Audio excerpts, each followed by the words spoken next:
Alright guys, so it's a new day. I'm headed to the shop right now. Just went off and got some food. Not the best food in the world, but we're gonna head to the shop right now. The current shop truck, which is a 2002 Ford Focus. It's got a bit of a rattle on the back. Probably gonna look at that as well. But we're gonna head there and do a little more trimming on the frame and then get her welded up. So I'll see you guys there.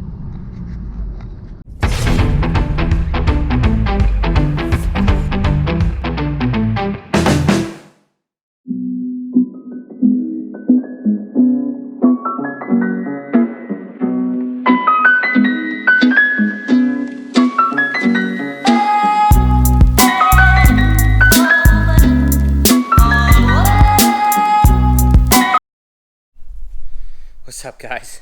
So, stupidity. I thought that the camera was recording. No, absolutely not. Why would it? All this nonsense about doing test welds and welding in the gap on one of these sides, nothing. And it didn't record a good thing.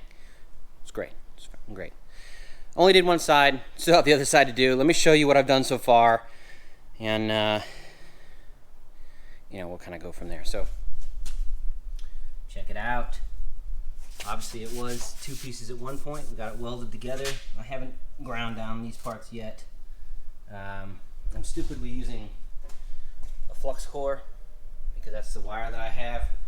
It's still doing good penetration, even with the chart. Using the chart, it's actually pretty freaking accurate, which is really cool. Usually you have to make stupid adjustments because it's not dead on. It's only the wire speed's a little bit fast on that one for me personally, but it seems to be working really well. I'm gonna go ahead and do the other side here, just kind of tack it up, make sure that everything's nice and straight, do another measurement, you know what I mean, and just make sure everything's in alignment. So let's do it.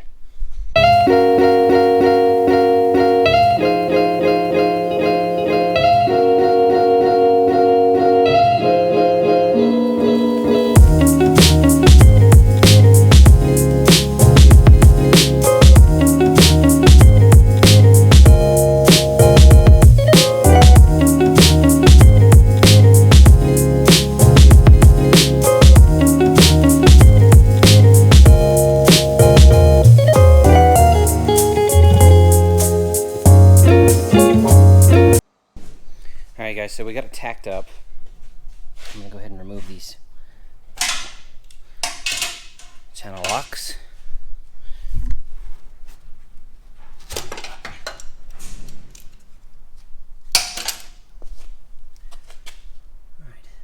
so it looks like it held, which is good. A little crazy on the sander and made a bit of a gap, so I'm going to have to fill that. And then, as I mentioned before, there's kind of a lip difference here. I'm thinking about cutting across and bending it down to match and then filling it in that way. That way it's just kind of nice and straight across. And then, like I said, I'll use the cutout pieces as the backing in here. I'll literally just put it as a backing up against this cut, and that way there's just some extra rigidity. So yeah, let's go ahead and do that. So I'm gonna go ahead and start cutting some of these pieces up, finish welding up this little patch right here, and go from there. Catch you guys later. Alright guys, so I got this other side welded up. Definitely gonna let it cool down some, and then I'll show you the other side. I went ahead and ground it down.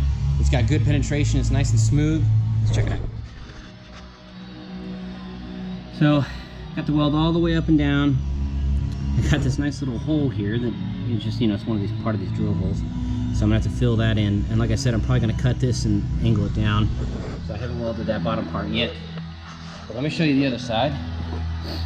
Excuse the really dirty garage. I don't have a shop truck, so I can't move anything. But look how smooth that is. It's got a good weld, good penetration, looks great. Still haven't done this bottom part, just like the other side. So I'm gonna go ahead and cut across here and then angle this bottom part down so that it matches this bottom lip, and then we'll weld that up. So yeah, let's get that started. All right guys, so I went ahead and notched it, bent the tip down to where it's level with the the bottom of the main frail coming underneath the cab here. I'll show you. So I notched it all the way across and bent the tab down, so now it's level with the bottom of the frame. So we'll go ahead and weld that notch in. I'm gonna have to fill up this gap here, obviously, and then we'll be good to go. Totally pumped up. That came out great, so I'm gonna go ahead and get that done.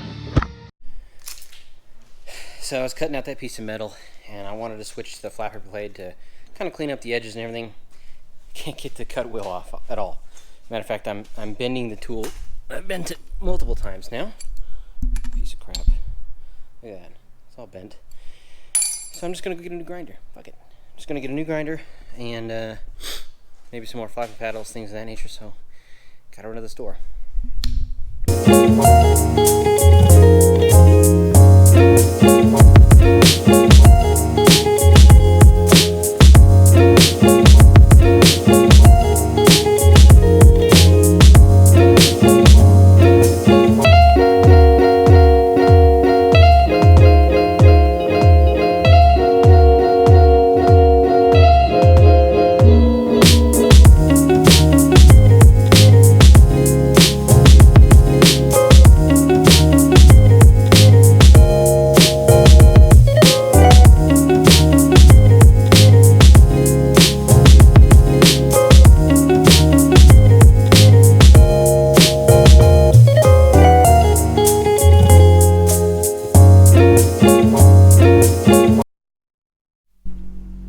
Alright folks, so we stopped off at Ace, and I got a new grinder, Black & Decker. Last one was our Ryobi, so hopefully that helps out. I also got some non-flux core wire, that way we can weld with gas, which is what I thought I had to begin with. Oh, and an Arizona, can't go wrong with an Arizona. So let's get our butts back to the garage and finish this up. See you there. Hey guys. Alright, so I got both sides welded up. The backing plates are just tacked in on the passenger side. The driver's side, I still need to cut one up and tack it in. But I've run out of grinders, so I need to get more grinding wheels, which is stupid because I just left Ace and I should have grabbed some while I was there. Thought about it, didn't do it. Brain damage.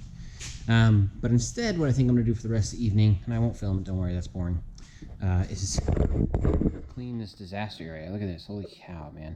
This is all scrap. I've got to get rid of this, but this doesn't fit in the shop truck. So there's the old engine. I'm going to sell that. That's the new engine. I've just got to rearrange everything, clean everything up, because it's a disaster area right now all around me.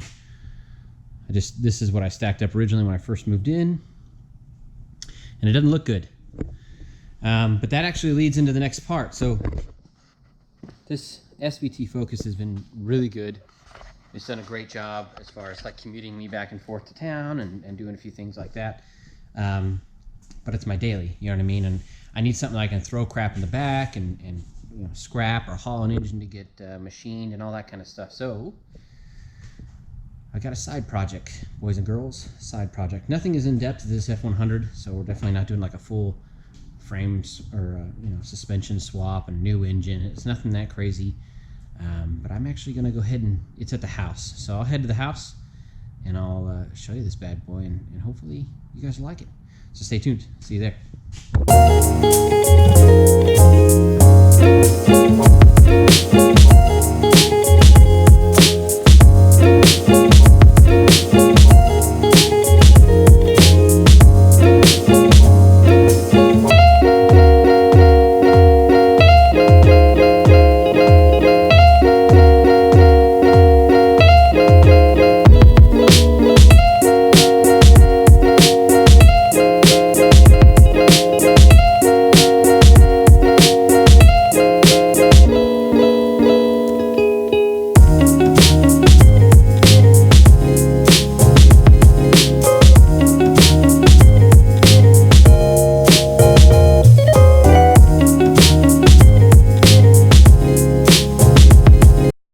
Guys, so finally back at the house, and I'll show you my shop truck, or new shop truck project I should say. So let me turn this camera around. It's a lot of explaining, so bear with me. So if you can't tell by this wrecked pile of garbage, This is a 2003 Chevy S10. What happened is we get monsoon rains here, which happen like once a year, so people aren't used to it. And the kid took a corner too fast and laid it on its side. But other than that, it runs really, really good. So I just gutted it. I took everything out of the cab. It rained. Look at all the water in there. Anyways, I took everything out of the cab, the whole entire dash. Took the bed off. And what I did was buy a body. I bought this body for like 500 bucks, to be honest with you guys. This truck was about 800. Whole drivetrain works beautifully. It's got the 4.3 liter V6 automatic transmission. It's only a 2-wheel drive, but it runs cherry. And then I bought the body that I'm putting on it for about 500 bucks. So let me turn this around for you. Just to give you an idea why I got it for 500 bucks. It's not the most popular truck of this era, but it looks cool to me. So let me show you. It's a 1955 Studebaker pickup. It's really cool because in 1955, original pickups just a skinny piece of metal and they'd flare out. This is a dual piece. It's fully enclosed, and it's got the I don't know what you call these, but for posts and that kind of thing. It came with a steel bed from factory, which is actually in great condition. And it's got a really cool, just kind of a nice little patina to it. So, I've bought a bunch of stuff for it, little glass pieces, some mirrors, and I got the whole thing on top of the chassis. I bolted down, had to create body mounts and the whole bit. So it was definitely a process. But she looks good and she fits. She fits the frame perfectly. So the idea is to obviously transplant everything that was in this truck or in the S10 into this vehicle. Everything's just kind of laying around here, so I'm still building a whole bunch of crud. But it's just coming along real quick. I've only had this thing for a couple of weeks, and it's a pretty simple project. It's just bolting everything on and then reusing everything out of the S10. So I wouldn't mind filming this and showing it to you guys. If it's something you're interested in, please let me know down below, and I'll start filming the work on this thing. She's getting pretty close to being done, and I'll have a new shop truck, and I can start doing everything I need to and quit using the hell out of the Focus. Hey guys, thank you so much for watching the video. If you liked what you saw, hit the like button. If you didn't, hit the dislike. Let me know down below why you didn't like it though. That way I can fix it in the future. And you know, subscribe, share with your friends, hit the little notification bell, because I am going to start doing these a lot more often. I should see you guys in another 2 days, so look out for that video. And thanks so much for tuning in, you guys. I appreciate it. Until next time.